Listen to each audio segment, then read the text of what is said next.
was in a situation where many people thought he belonged in the conversation as one of the top linebackers in the league.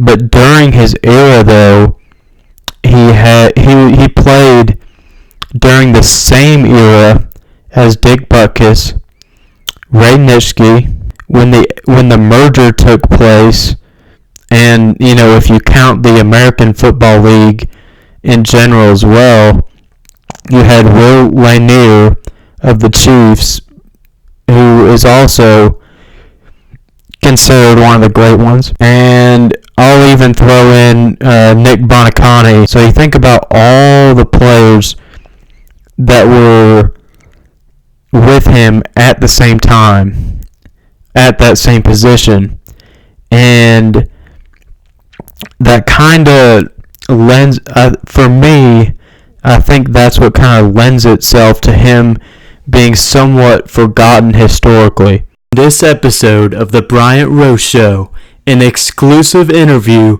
with former Florida State fullback James Coleman on the DeAndre Francois situation and the current state of the FSU program.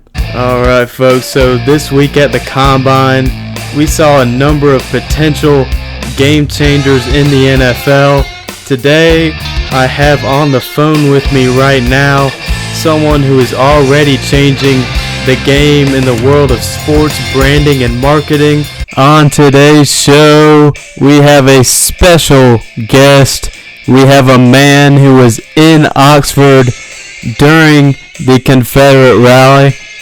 I'm talking about Tyler Fondy. Very few people know Ole Miss athletics and things around Oxford better than this guy. And I'm going to go through each of the 53 Super Bowls, or at least the 52 beforehand, in order to explain why this game, vastly underrated, and in no shape or form is this rightly even close to being the worst Super Bowl. So you talked a little bit about meeting some major figures. I know you mentioned Pete Carroll. What are the rules in terms of how you can approach figures like this from the outside? As good as Tony Baselli was, he was a premier left tackle during the late 90s, arguably the best during that time period, but he also happened to play in an era where Willie Roaf for the Saints was there. You had Orlando Pace that emerged, and he has the whole greatest show on turf thing linked to him. And then you think about a Jonathan Ogden that emerged. So you have three other really great tackles during that time period. Walter Jones, who played with the Seahawks, became a very good tackle in his own right. So you start to think of how Nobis was in his sort of golden age of middle backers, and then you think about Tony Baselli, who for several years was arguably the best left tackle in the National Football League, and you notice that he is not in the Hall of Fame. And Saturday, it kind of begs the question for me, will Tony Baselli become a Tommy Nobis? So given the fact that you weren't actually allowed to go on the grounds, what was your day-to-day life like during that time in Indy? And while I'm on the topic of the halftime show, I'd like to get into my list of Super Bowl halftime superlatives. Let me know what you think. Feel free to comment. I get at the rushing totals, which I think was a very big factor in this game. Rushing for the Patriots, 154 yards. The Rams held down to 62. I told you that they would need Gurley in this one. In this particular game, Gurley only had 35 yards rushing on 10 carries. For the Patriots, also a key statistic, Brady only sacked one time whereas the Rams, they were sacked a total of 4 for 31, a big one, a 14-yard loss. Kyle Van Noy, second quarter, 3rd and 2. New England was only up 3-0 at that point. You thought that the Rams, if they got something going there, if they scored, the momentum could tide. Alabama had been the number 1 team, and actually they had already been declared the national champion. And because Alabama lost the game, they actually the following year decided to declare the national champion after the bowl games, after this loss occurred. And strangely enough, Alabama was not ranked number 1 at the end of the following season, but of course they won the national championship after a bowl game win. I love how that works. Some historical notes. In that USFL, Herschel Walker was given the richest pro contract in football history. Steve Young, coming out of BYU, a $40 million contract. These both were way richer than what was given on the typical market in the NFL. In that USFL, you had 3 consecutive Heisman Trophy winners signing for that league.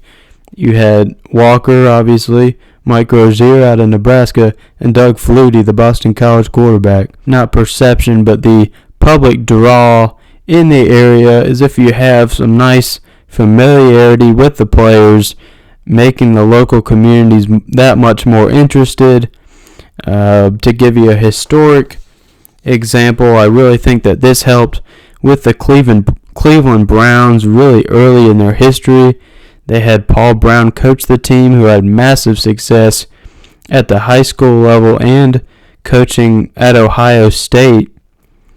In that local state of Ohio, I beg your pardon, brought in a lot of guys from Ohio to play on the team. Here it is, my top 10 things you probably didn't know about Mr. Kraft, Bob Kraft, or his other nickname that I'll mention later, starting with number 1. Kraft is 77 and was born in Brooklyn, Massachusetts. He also gets a ton of crap from NFL people, for better or worse, about hanging out with much younger people and dating much younger women. Number 2. By much younger, I'm referencing 39-year-old Ricky Noel Lander. Number 3. In case you missed it, Kraft helped the actress audition for the internship, starring Vince Vaughn and Owen Wilson. My favorite part. Bob, you were really good up there. I didn't mean that in a sexual way, but not that it wasn't erotic. Ricky, I am so embarrassed.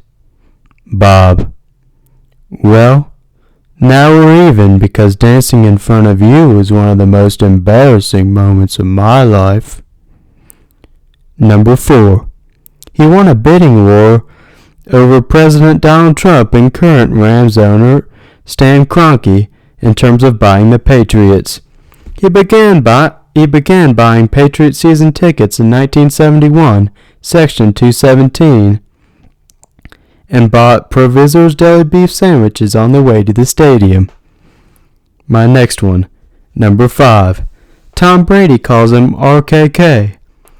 Kraft calls the quarterback, quote, one of the most amazing human beings in my life. Number 6. He also has a $700 Gisele Bündchen photo book in his office. He also has a picture with every living president, Jackie Kennedy, the Dalai Lama, and Gisele's husband wearing a yarmulke. Number 7. He was raised Jewish and built the Kraft Center for Jewish Life at Columbia University. P.S. He was also the class president there. Number 8. He wears a customized pair of Air Force One Nike shoes. Number 9. He's a regular on the Manhattan/Hamptons party scene. Yes, The same Hamptons where the Warriors courted Kevin Durant. Whatever they're mixing in those drinks, it must breed champions. Number 10. A quote from Kraft that just about sums it all up. Quote, "When you own the team, at some point someone figures out that ownership can mess it up. And maybe if you look around the league, you'll see maybe that has happened. I'll tell you, there'll be no team in the NFL that will win consistently without having good ownership. So I don't worry. Kraft, you might want to start worrying."